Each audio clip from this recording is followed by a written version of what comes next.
So in the last lecture, we have finished up the topics related to the Fourier series. तो हमने Fourier series और उसकी application के कुछ question discussion किए थे.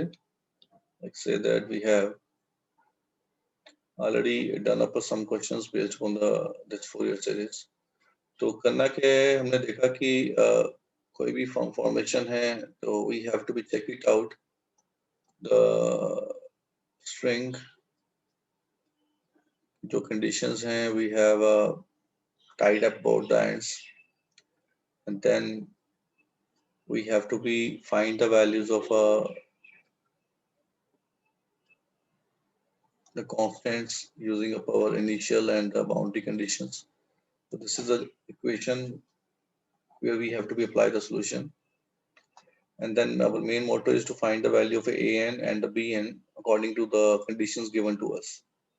Okay, so in the last lecture we have discussed when it is being released from the rest and some initial displacement is being given to us, how we can find the displacement of the wave at any position x at any time t out there. Okay, so in that case we found the value of an and just substitute in an and bn is here is 0 and just we substituted in the given equation and we get the required displacement. तो हमारे पास जो required displacement है वो निकल के सामने आ गई. तो any doubt?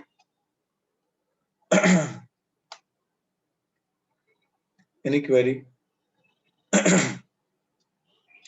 Now you should try up some more questions based upon the application part from your tutorial sheet.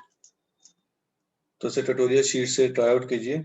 तो we can now discuss up our next part. तो अभी हम अगला टॉपिक जो है वो डिस्कशन करें. And if you have any doubt, we can be discuss up again. Otherwise, we'll start with the next part. Okay. So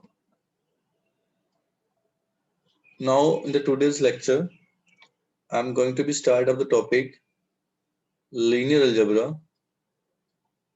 This is the last chapter or last unit of our syllabus. तो ये जो topic है, we will follow up this topic from the book of Krishnamurti and introduction to the linear algebra, and some parts of it like last topic like eigenvalues and eigenvectors or diagonalization process. These some of the examples we can be take from the book of Jain and Iyengar. Okay, so in this topic, in this unit, we have to be discuss about some of the forms, like some of the topics, like the first one is we have to discuss of the row reduced echelon form, and using up this row reduced. Excuse me, sir. Better please. There some students are in waiting room. But in my there is no waiting room. No student are in waiting room now. Total 85 students are there in my.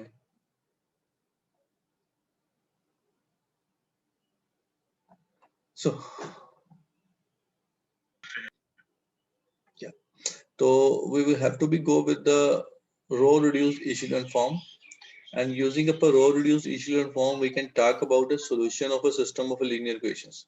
How we can be get a solution of a system of a linear equations and how we can find the inverse of a matrix. So already आपने ये techniques जो है पहले पढ़ रखी हैं, may be echelon form ना पढ़ा हो, so we will be repeat up the echelon form and using up this form how we can be find a system solution of a system of a linear equations. We will discuss up that part, and after that we will discuss up some of the topics like linear spaces. Linear spaces are also called as a vector spaces. So because it has the property of a linearity over a structure, so why it is called as a linear space. And some of the more properties of a linear spaces which are subspaces and spanning of a given set. And then we can talk about a linear independence and dependence of a given set. And from that linear independence and dependence, we can talk about the basis and dimension of a given set. Okay, dimension is the number of the elements in a given set out there. And how we can talk about the basis, we will discuss up there. And then using up this system, how we can represent a transformation and using up that transformation, how a matrix can be written up in that form. And then we can extend up these linear spaces to the inner product spaces, which further help in the diagonalization process, or the orthogonality concept is there. So in that, we will discuss of the Gram-Schmidt orthogonalization process. And then we have some eigenvalue problems out there, which is also represented as a spectral theory of given matrices. So these are some of the topics that we have to be covered up in a linear algebra. So in today's lecture, I will be exploring the first form about the row reduced echelon form. तो रो reduced इशेलन form क्या होती है, तो उससे हम start करते हैं. Okay,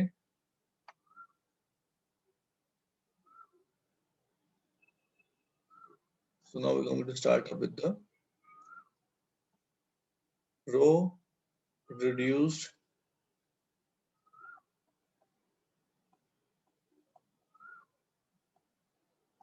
and this form, जैसे मैंने पहले बोला कि this also helps to find a rank of a matrix.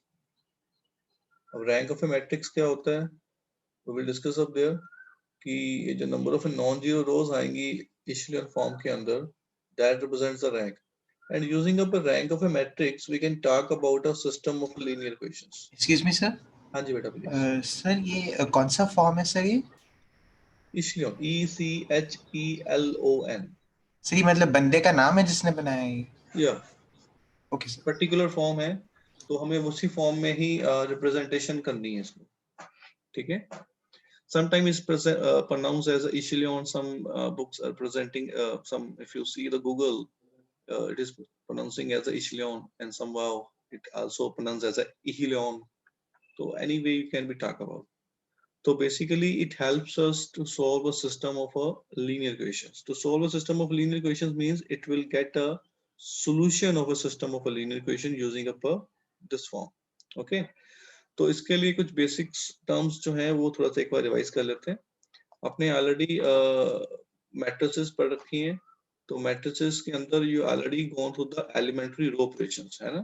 तो what are the elementary row operations, क्या होती हैं? रो 1 में से रो 2 कर माइनस कर. Means we can be talk about कि हम रोज में अंदर ऑपरेशन कर रहे हैं. ऑपरेशन मींस कुछ काम कर रहे हैं. We can be add up, we can be subtract up, we can be go with some multiplication, we can be interchanging some rows, but that does not affect the solution of a system of a linear equations, है ना. That is meaning of elementary row operations. तो elementary row operations में हम क्या क्या कर सकते हैं, like we can be go with the change of elementary rows, है ना. तो this is the interchanging of rows. तो आपने जो भी ऑपरेशन लगाना है उसको आपने मेंशन जरूर करना है इन द थ्योरेटिकल एग्जाम्स. तो by interchanging the rows it will not affect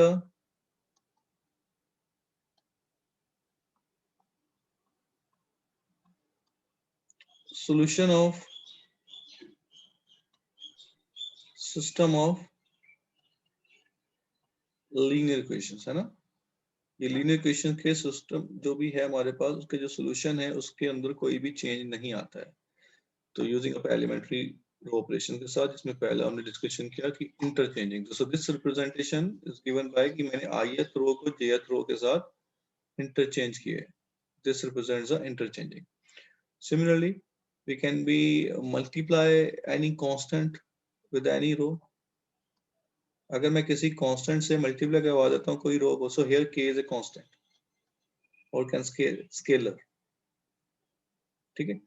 अगर किसी कांस्टेंट से उसे मल्टीप्लाई करवा देते हैं, again it does not affect the solution of a system of a linear equation. It does not affect the solution of system of linear equations. So SLE means system of linear equations. Okay. Similarly, अगर हम किसी रोज के अंदर काम कर रहे हैं, we can be add and subtract it out. Like say that Ri plus k times the Rj, ठीक है, where k is a scalar, k is a constant, किसी कांस्टेंट के साथ या ऐड कर रहे हैं या सब्ट्रैक्ट कर रहे हैं, again it does not affect the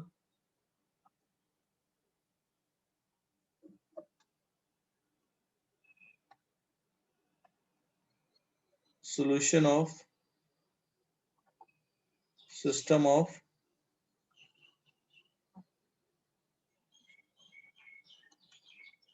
linear equations. So using up this technique, elementary operations, ठीक है, now we can talk about a row reduced. By the name of a row reduced means we are working in a row reduced form only, and we are reducing the rows with the help of means elementary operations on the rows, ठीक है. इसी तरह से column reduced echelon form भी होती है, but we are confined only to the row reduced, तो हम वहीं तक रहते हैं. तो आप उसी parallel sense में column reduced की बात कर सकते हैं, but we can talk about only row reduced. Okay, so we can talk about a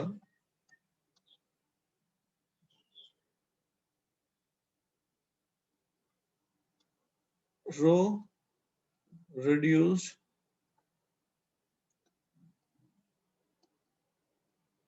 echelon form of a matrix. मैं बार बार पूरा नाम लिखने की बजाय RREF लिखूंगा, ठीक है. And it should be understand that this RREF means the row reduced echelon form. Okay. So now first of all I will came to the definition of this form, कि ये definition है क्या, कि how we can be represent any matrix in this form, ठीक है. So a matrix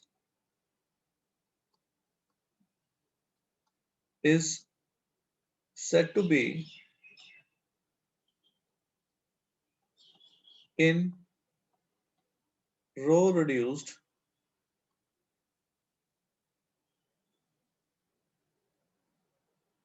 echelon form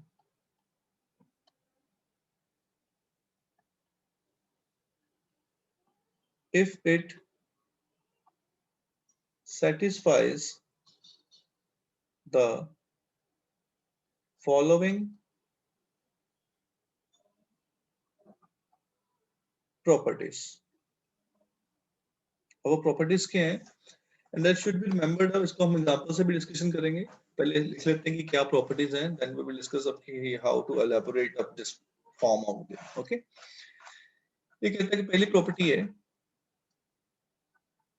कि जो पहला नॉन जीरो एलिमेंट होगा किसी भी नॉन जीरो रो का वो यूनिटी होगा, वो 1 होगा, ठीक है. The first non zero element of every non zero रो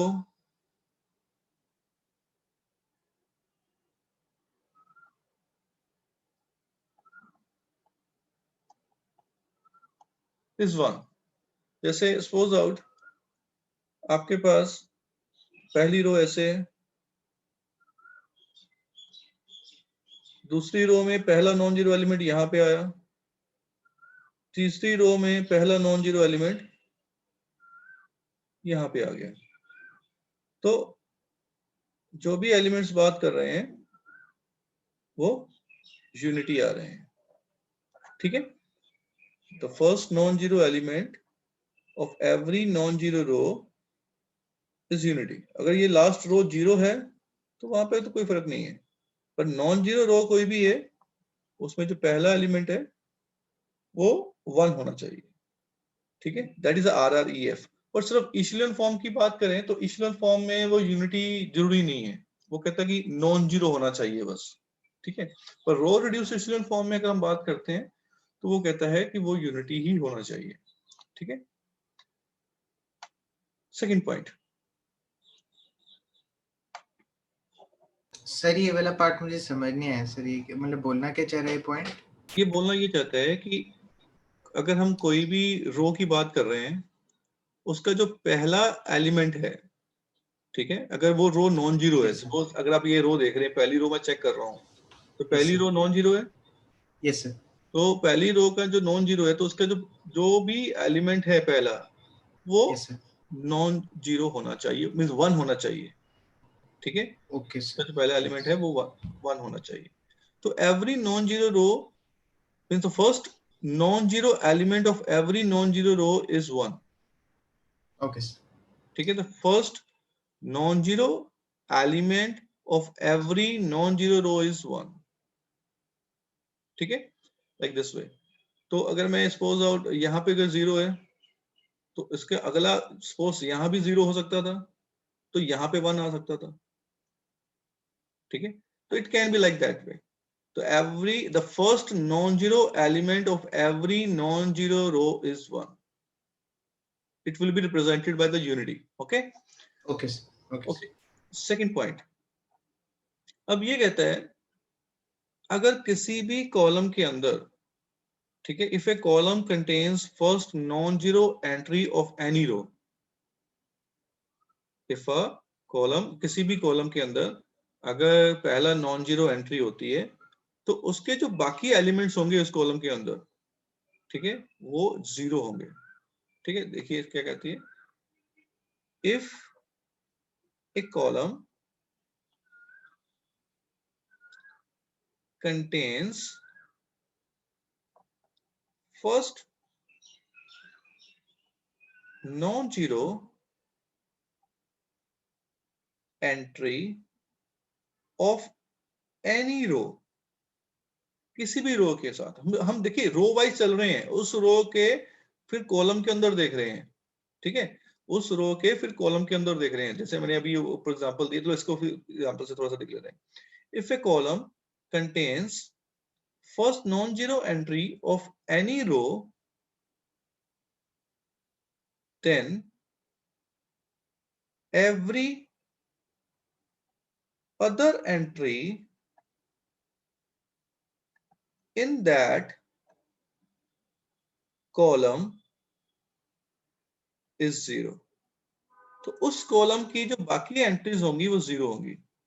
इसको ऐसे भी कह सकते हैं, we can also talk about like this way,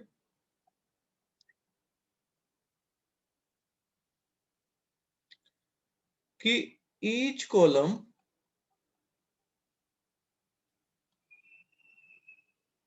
containing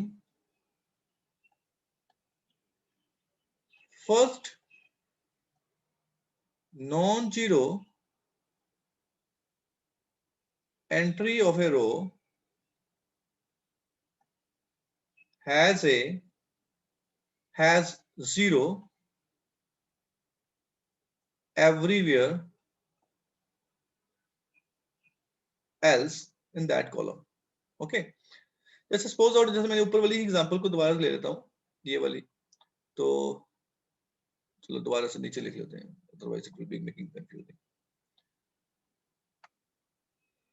जैसे मैं इसी एग्जांपल में अगर मैं देखूं, जैसे पहले मैंने रो देखा, सपोज मैं 3x3 की मैट्रिक्स ले रहा हूं, तो यहाँ पे अगर नॉन जीरो एलिमेंट है, ठीक है, तो पहली रो के अंदर, तो इसके नीचे जितने भी रोज होंगी उसके अंदर जो कॉलम होगा वो एलिमेंट जीरो होंगे, ठीक है। सिमिलरली अगर ये नॉन जीरो एलिमेंट है पहला सेकंड रो के अंदर, तो उस कॉलम में मैं अब चेकआउट करता हूं, तो इस कॉलम के अंदर जो बाकी एलिमेंट्स होंगे it will be zero. Similarly अगर यहाँ पे नॉन जीरो है और इस कॉलम के जो बाकी एलिमेंट्स मैं चेक करूंगा वो जीरो होंगे, ठीक है। सो this is like this way, clear? या पॉइंट नंबर 3,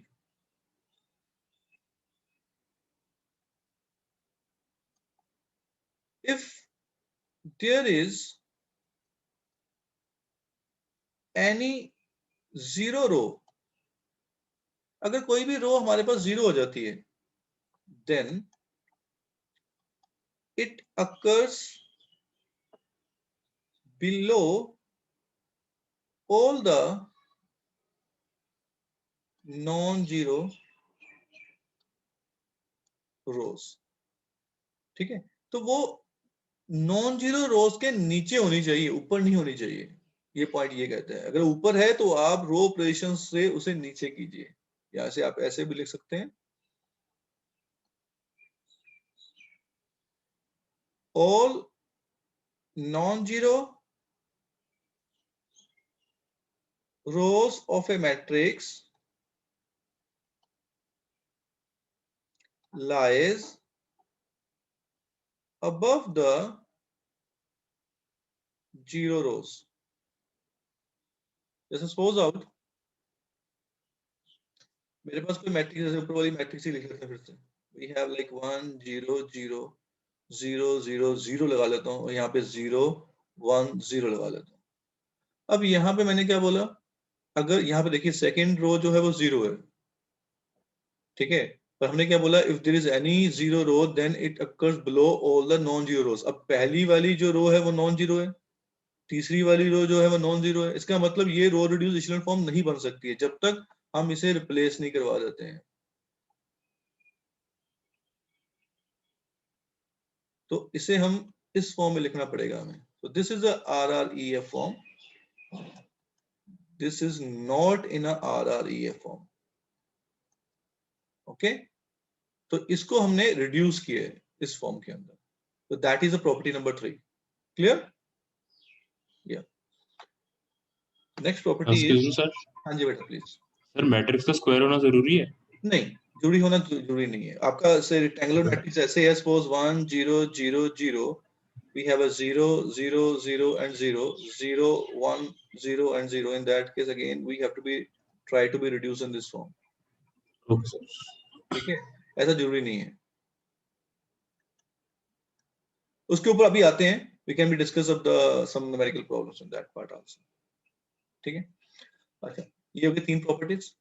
चौथी प्रॉपर्टी कहती है कि अगर हमारे पास किसी मैट्रिक्स के अंदर r नॉन जीरो रोज हैं, तो उसका जो फर्स्ट नॉन जीरो एंट्री होगी ith रो की, ठीक है, अगर वो kth कॉलम के अंदर आ रही है तो नेक्स्ट एंट्री जो होगी वो kth कॉलम के राइट साइड पे होगी। ठीक है, तो it will be like this वे। तो वो उसको देखिए, प्रॉपर्टी नंबर 4 क्या कहती है, let there be r non zero rows. ठीक है, if first non zero entry of the ith row occurs in column ki, where I is equal to be 1 to r, then this k1 is less than k2 is less than so on kr। ठीक है, इसका मतलब k1 k2 less than kr का मतलब है कि ये right hand side पे जो है उसकी एंट्री होनी चाहिए। Means you can say that like this वे, इसको आप ऐसे लिख सकते हैं, ऐसे समझ सकते हैं, you can say like this वे कि first non zero entry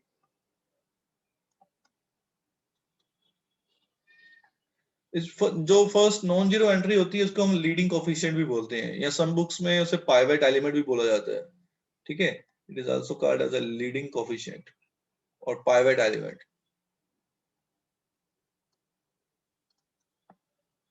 of a row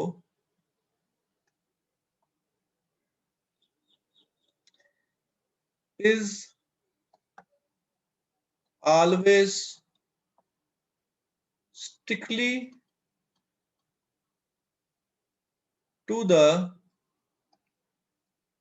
right of the first non-zero entry of the row above it। ठीक है, जैसे suppose I will give the example, like suppose मेरे पास कुछ entries हैं like से 1 0 0, मैं इसे पे ले लेता हूँ 0 0 1, यहाँ पे ले लेता हूँ 0 1 0। अभी हमने क्या बोला कि जो फर्स्ट नॉन जीरो एंट्री होनी चाहिए, लीडिंग कोफिशिएंट होना चाहिए किसी भी रो के अंदर, वो बढ़ते रहना चाहिए। ठीक है, अब देखिए पहले में तो यहाँ आ गया पहली एंट्री पे, दूसरे में यहाँ आ गया, दूसरे में यहाँ आ गया, तीसरे में यहाँ आ गया, तो ये बढ़ते हुए तो हुआ ही नहीं, है ना। तो in that case it should be like पहले में पहले पे, दूसरे means it should be re return. अब वो कैसे री रिटर्न होगा? This is not an RREA form, तो we have to be rearrange this two rows. तो ये हो जाएगा 1 0 0 0 1 0 and 0 0 1। So means you can see out कि यहाँ पे नॉन जीरो है, सो जीरो है, next element is non zero. ठीक है, अब यहाँ पे number of zeros are being increasing, again here we have the first non zero element. So this is the way we can be representing up property number 4। एक तरह से बात ये याद रखिए कि नंबर ऑफ जीरोस जो है वो नीचे की तरफ बढ़ेंगी। ठीक है, जो नंबर ऑफ जीरोस हैं वो नीचे की तरफ बढ़ेंगी। ऐसा नहीं कर सकते कि पहले 2 आ जाए फिर 4, पहले 4 आ जाए फिर 2 आ जाए फिर 3 आ जाए, ऐसा नहीं है। It will be like a increasing order of, पहले 1 है फिर 2 होंगी फिर 3 होंगी फिर 4 होंगी and so on like that. So this is the way we can be representing up. अगर कोई भी मैट्रिक्स इन चारों प्रॉपर्टीज को सेटिस्फाई आउट कर रही है, then we can say that that is our echelon form out है, row reduced echelon form out है। ओके, तो कुछ एग्जांपल्स के साथ और डिस्कशन करते हैं कि how we can be represent a. सही वाली प्रॉपर्टी कुछ बता देना प्रॉब्लम। फिर मैं बता देता हूँ। देखिए ये प्रॉपर्टी क्या कहती है, ये प्रॉपर्टी कहती है, अगर आप इसे ध्यान से देखें, कि फर्स्ट नॉन जीरो एंट्री की पहली जो नॉन जीरो एंट्री होगी means that is a leading coefficient. जैसे यहाँ पे लीडिंग कोफिशिएंट ये है, अब अगला जो लीडिंग कोफिशिएंट नेक्स्ट रो में होगा वो इसके नेक्स्ट कॉलम के अंदर होगा।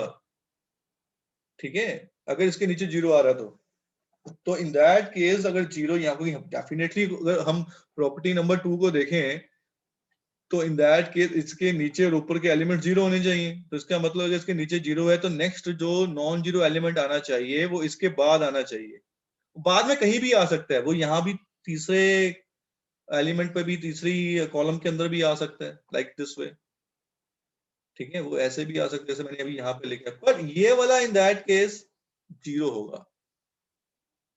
ठीक है, इन दैट केस ये वाला एलिमेंट जो हो, जैसे अब मैं अगर सपोज यहाँ पे ऐसे करता हूँ 1 0 0 एंड 0 0 0 1 0 0 0 0 एंड से 1, या ऐसे भी जीरो ले लेते हैं, तो this is correct, this is correct. In that case अभी क्या हुआ, ये पहली दो जीरोस आ गई और नेक्स्ट जो नॉन जीरो एलिमेंट है वो यहाँ पे आया है। पर अगर मैं सपोज यहाँ पे लिख देता 0 0 0 एंड 1, तो ये करेक्ट नहीं है। इन that case this is not correct. अब इसको करेक्ट करने के लिए हमें क्या करना पड़ेगा, इन दो रोज को आपस में चेंज करना पड़ेगा। तो I have to be rewritten up like this way, 1 0 0 and 0 0 0 1 and 0 0 0 0 1 and 0 0 0 and 0. So this is the way I can be write up the given matrix. ठीक है, एक बात का ध्यान रखिए कि ये जो नंबर ऑफ जीरोस हैं ये नीचे की तरफ बढ़ेंगी। अब देखिए यहाँ पे पहले क्या आई, 2 आई, फिर क्या आई, 3 आई, फिर क्या आई, 4 आई। सिमिलरली हियर अगर आप देखते हैं, यहाँ पहले क्या था, यहाँ पहले 2 थी, उसके बाद क्या था, 1 थी। This is false. तो यहाँ पे क्या कर रहा है, हमने रीराइट किया, पहले 1 आई है, अब क्या आई है, 2 आई है, अगली में अगर हम देखेंगे तो 3 आएंगे and so on like that. So this is the way we can represent it. Clear? अच्छा, कुछ एग्जांपल्स करते हैं based upon these points. Discussion करते हैं, वो आपसे पूछता हूँ कुछ मैं पॉइंट्स।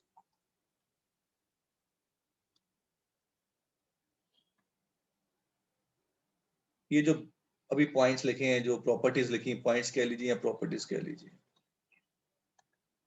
ठीक है, सपोज आउट मेरे पास मैट्रिक्स है, अब मुझे आपने ये बताना है कि यार वो RF EF है कि नहीं है।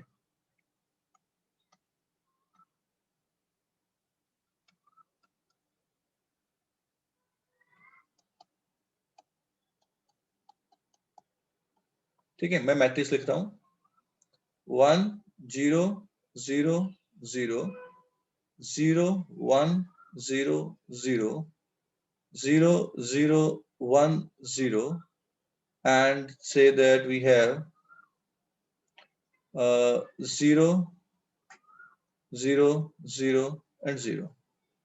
यस, अब यहाँ पे अगर मैं बात करूं इस मैट्रिक्स के अंदर, तो सारी प्रॉपर्टीज जो हैं सेटिस्फाई कर रही हैं। पहला फर्स्ट रो की फर्स्ट एंट्री जो है वो नॉन जीरो है। अगर मैं पॉइंट नंबर 1 की डिस्कशन करूं अभी, तो यस सर पॉइंट नंबर 1 की डिस्कशन करूं तो पॉइंट नंबर 1 सेटिस्फाई हो रहा है, ठीक है। अगर मैं सपोज मैट्रिक्स कुछ ऐसे लिख देता हूं लाइक 1 0 0 0 2 0 0 0 3, तो यहाँ तो पॉइंट नंबर 1 ही फेल हो जाए। अगर मुझे पॉइंट 1 Yes, जो sir. है सेटिस्फाई करवाना है तो मुझे क्या करना पड़ेगा, मुझे करना पड़ेगा कि R2 में मैं 2 से डिवाइड करवा लूं और R3 में मैं 3 से डिवाइड कर लूं। 3 से डिवाइड करना। तो in that case point number 1 is being satisfied out, तो फिर मेरा पॉइंट नंबर 1 जो है वो सेटिस्फाई हो जाएगा, ठीक है। अब ये RREF बन जाएगा, यहाँ पे ये नहीं है, ठीक है। तो ये यहाँ पे पॉइंट नंबर 1 ऐसे हम सेटिस्फाई करेंगे, ठीक है। तो पॉइंट नंबर 2 मैंने ऑलरेडी डिस्कशन कर रखा है कि पॉइंट नंबर 2 कैसे करना है।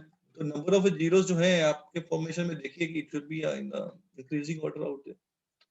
Similarly we can talk about, जैसे हमने डिस्कशन वैसे कर लिया, तो मैं कुछ क्वेश्चंस की बात करता हूं, ठीक है, अब क्लैरिफिकेशन के लिए। पॉइंट नंबर 2 एक मिनट सर आप दिखा सकते हैं कैसे करना है दोबारा? सर पॉइंट पॉइंट 1 में सर क्या करना है? उसमें पॉइंट सर 1 में डायगोनल तो सिर्फ एलिमेंट 0। आपने पॉइंट 1 में तो आपने सिर्फ ये देखना है कि जो नॉन जीरो एलिमेंट आपके पास आया है वो 1 होना चाहिए, बस, और कुछ नहीं करना। सर मैं पॉइंट 2 के बारे में पूछ रहा हूँ सर। हाँ सर डायगोनल point two में एलिमेंट बेसिकली इसका ओवरऑल मैं अगर व्यू दूं रो रिड्यूस इशेलन फॉर्म का, तो आपने बेसिकली डायगोनलाइजेशन ही करनी है। डायगोनलाइजेशन का मतलब है एक तरह से आपके जो जैसे यूनिट मैट्रिक्स फॉर्म होती है, पर वो उसमें स्क्वायर मैट्रिक्स होती है, पर इसमें जरूरी नहीं है कि आपके पास सिर्फ स्क्वायर मैट्रिक्स ही रहे, इसलिए हम इसे जनरल वे में वैसे नहीं बोल सकते हैं कि डायगोनलाइजेशन ही करनी है, ठीक है, क्योंकि diagonalization will be always be done in case of square matrix, otherwise हम बात नहीं कर पाते हैं, ठीक है।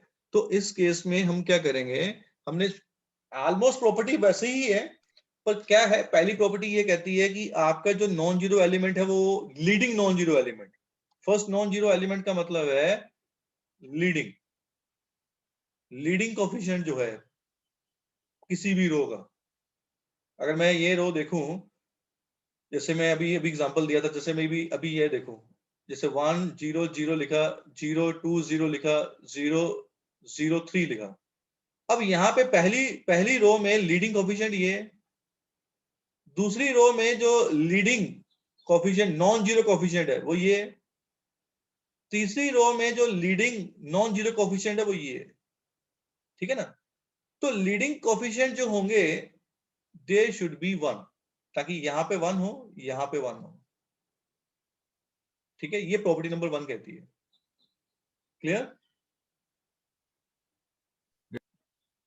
अगर मैं प्रॉपर्टी नंबर 2 के ऊपर देखूं तो प्रॉपर्टी नंबर 2 क्या कहती है, फिर से देख लीजिए। प्रॉपर्टी नंबर 2 कहती है कि अगर मेरे पास, अब मैं सपोज पहली रो में हूं, फर्स्ट रो में हूं, तो फर्स्ट रो में जो लीडिंग कोएफिशिएंट मेरे पास था, सपोज यही था लीडिंग कोएफिशिएंट, इसके ऊपर और नीचे के एलिमेंट्स वो जीरो होने चाहिए। ऊपर और नीचे का एलिमेंट मींस कॉलम, उस कॉलम के जो बाकी एलिमेंट्स हैं वो जीरो होने चाहिए।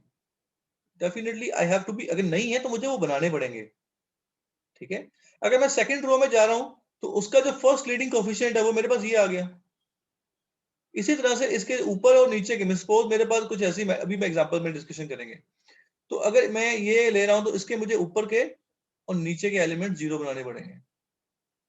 सिमिलरली थर्ड रो में, अच्छा तो मतलब एक कॉलम में सिर्फ एक ही यूनिटी हो सकता है, एक ही नॉन जीरो एंट्री हो सकती है। क्या अगर हम उस रो के लीडिंग कोएफिशिएंट की बात कर रहे हैं, लीडिंग नॉन जीरो एलिमेंट वाला ही, अभी देखिए मैं एग्जांपल देता हूं आपको एक, तो वहां पे जो है, अब चलिए आप मुझे ये बताइए ये होगा कि नहीं होगा। सपोज आउट मेरे पास मैट्रिक्स ये है 1 0 0 0 0 1 0 1 0 0 1 1। अब मुझे ये बताइए क्या ये RREF है कि नहीं है? या है सर। है, यस सर। है। अब कैसे है? नहीं नहीं है। नहीं है, अच्छा, कुछ लास्ट स्टूडेंट्स कह रहे हैं, हाँ, वोट कर सर लेते नहीं हैं, है ये तो। वोट कर लेते हैं नो और यस का, ठीक है। 2 स्टूडेंट्स की आवाज आई है नो, 4 स्टूडेंट्स की आवाज आई है यस। और कोई extra additional? No. Actually No, नहीं sir. होगी No, सर, एक बढ़िया नो नहीं सर होगी। नहीं है। No, No, no, sir. no, No, no, sir. no, no. चलो, anyhow, Column में पर ये यस है, इट्स RREF। अब कैसे RREF है उसको समझिए। अब देखिए, पहला, अगर मैं पहली रो को देख रहा हूं, उसमें पहला लीडिंग कोफिशिएंट ये है, इसके नीचे के एलिमेंट 0 हो गए। दूसरे रो के अगर मैं बात कर रहा हूं तो दूसरी रो में लीडिंग कोफिशिएंट ये है, इसके ऊपर के और नीचे के एलिमेंट 0 हो गए। ठीक है। Yes sir. तीसरी रो के अंदर मैं बात कर रहा हूं, लीडिंग कोफिशिएंट ये है, अब इसके ऊपर और नीचे के बाद 0 हो गए। अब yes sir. these two elements do not affect any point, any definition point of a RREF। अब ये दो एलिमेंट जो हैं इन्होंने कोई इफेक्ट नहीं किया है, क्योंकि आपने लीडिंग कोफिशिएंट्स को चेकआउट कर लिया है। तीसरी रो तक आप काम कर चुके हैं, तो वो सारी सेटिस्फाई हो रहा है। देखिए, number of zeros are being increasing in down side. अच्छा ठीक है सर, ठीक है। That affects ठीक outcome. है। These elements do not affect any point of definition of these elements. Do not affect any point of definition of RREF. So this is the RREF. हाँ जी बेटा, तो प्लीज। सर वाई, इसका reason क्या है? Reason तो यही है ना, जो डेफिनेशन के पॉइंट्स है वही सेटिस्फाई करवा रहे हैं हम तो। अब देखिए, आप अभी जब हमने पॉइंट के क्या डिस्कशन की है, हमने बात कर रहे हैं लीडिंग कोफिशिएंट्स के साथ, रो वाइज बात कर रहे हैं। So what is name as a row reduced echelon form. पहली रो में आए, पहली रो का लीडिंग कोफिशिएंट चेकआउट किया, उसके नीचे और ऊपर एक एलिमेंट 0 आउट किए अकॉर्डिंग टू द पॉइंट्स, और उसको 1 बनाया। सिमिलरली सेकंड रो में देखा, सेकंड रो में जो लीडिंग एलिमेंट लिखा उसका कॉलम चेक किया, उसके कॉलम के ऊपर और नीचे के एलिमेंट 0 बनाए। तीसरे रो कॉलम में, तीसरी रो में गए, तीसरी रो के जो उस लीडिंग कोफिशिएंट को देखा और लीडिंग कोफिशिएंट के कॉलम के अंदर चेकआउट किया, उस कॉलम के ऊपर और नीचे के चेकआउट किए। अब चौथी रो तो यहाँ पे है ही नहीं, 3 रो थी, कॉलम्स 4 थे हमारे पास, रेक्टेंगुलर मैट्रिक्स थी ये। So it satisfy all the properties of RREF। ठीक है। अब देखिए, सपोज एक एग्जांपल और करते हैं। सी आउट। Excuse me sir. हाँ जी बेटा, प्लीज। सर अगर थर्ड रो में जहाँ पहला 1 है वहाँ 0 तो क्या होगा? थर्ड रो में, फर्स्ट हाँ, 1 जहाँ पे अगर थर्ड रो में अगर यहाँ पे 0 हो जाए, सपोज आपने जैसे पूछा कि 1 0 0 0 0 1 0 1, देन वी हैव अ 0 0 0 1, ऐसे कह रहे हैं ना, then this is not RREF। Why? क्योंकि तीसरी रो में ये लीडिंग कोफिशिएंट है और इस लीडिंग कोफिशिएंट से इसके ऊपर के एलिमेंट 0 बनाने चाहिए। अगर ये आप इसे 0 बना लेते हैं आफ्टर द रो ऑपरेशंस, फिर ये RREF बन जाएगा। ठीक है। जैसे आप इसे रो ऑपरेशन लगाते हैं, R2 में R3 माइनस करवा लेते हैं। ठीक है। अगर आप इसे फॉर्म में ऐसे लिख लेते हैं 1 0 0 0 and 0 1 0 and 0, then 0 0 0 and 1, this is a RREF. Now it becomes a RREF. Clear? Sir ऊपर वाले कॉलम में अगर फोर्थ कॉलम में 1 की जगह कोई और नंबर होते तो भी कोई और नंबर होता तो बेसिकली आप सबसे पहला काम तो ये है कि आप उसे 0 बनाइए। आप 2 भी होता तो आप अकॉर्डिंगली 2 से मल्टीप्लाई करवा के 0 बना लेंगे, और क्या होगा? R2 माइनस 2 टाइम्स R3 है, आपका लीडिंग कोफिशिएंट तो 1 होना चाहिए ना। अकॉर्डिंग टू पॉइंट नंबर 1 आपका ये लीडिंग कोफिशिएंट 1 होगा। अगर ये लीडिंग कोफिशिएंट 1 है तो आप जिससे मर्जी फैक्टर से मल्टीप्लाई करवा के ऊपर वाली रो को 0 करवा सकते हैं। ठीक है ना? या so one more point we will be discuss here, say that I am taking up a more example. अब ये देखिए, वी हैव 1 0 1 0 0 1 0 1 एंड से 0 0 1 and 1। अब मुझे ये बताइए कि क्या ये RREF है? अगर नहीं है तो क्या ऑपरेशन लगाएं ताकि such that it can become RREF? Yes. Sir Is it RREF? No sir No, sir. No sir. No. Answer is no. Okay. No sir. how it can be made up? What operation should R1 minus R3. Yeah, only this operation can made up. Like this one, we can go with the 1, 0, 1 minus 1 is 0, and this becomes a minus 1, and this becomes a 0, 1, 0, 1, 0, 0, 1 and 1. अब देखिए ये RREF बन गया, क्योंकि again we have a leading coefficient in this one, here this one, here this one, and these three elements will not affect up. Sir वो -1 हो 2 हो 3 हो कुछ फर्क नहीं पड़ता। RREF देखिए, आपकी जो फॉर्मेशन है उस डेफिनेशन क्या कहती है, लीडिंग कोएफिशिएंट 1 होना चाहिए, ठीक है। अगर मैं सिर्फ इशेलन फॉर्म की बात करूं ना, तो वो 1 की बात नहीं करती है, वहां पे वो कहता है कि leading coefficient should be non zero. पर मैं RREF की बात करूं तो वहां पे सम बुक्स से that we have to be get up in the form of a 1, ठीक है। Okay sir. या अच्छा, अब हम बात करते हैं एक और डेफिनेशन फटाफट ले लेते हैं, तो उसके बाद नेक्स्ट लेक्चर में डिस्कशन करेंगे इसके ऊपर। और rank, rank of A matrix. अब रैंक ऑफ ए मैट्रिक्स क्या होता है कि किसी भी मैट्रिक्स को जब आप RREF में कन्वर्ट कर देते हैं, रिड्यूस कर लेते हैं, तो उसमें जो नंबर ऑफ नॉन जीरो रोज होती हैं that represents the rank of a given matrix. Okay, so rank of A matrix is equal to number of non-zero rows in a matrix after it has been reduced to row reduced echelon form। Okay, अगर हम उसे रो reduced echelon form में convert कर देते हैं, in that case we can go with like that। अच्छा, किसी ने एग्जांपल लेके पूछा कि क्या ये RREF है, 1 0 0 0 0 1 0 2 0 0 1 5, is it RREF? Yes, sir. Yes, it's RREF। देखिए यहाँ पे कुछ भी हो सकता है, वो डजंट मैटर है, हमने तो लीडिंग कोएफिशिएंट की बात कर रहे हैं, ठीक है। Answer is yes. So anyhow, thank you for today.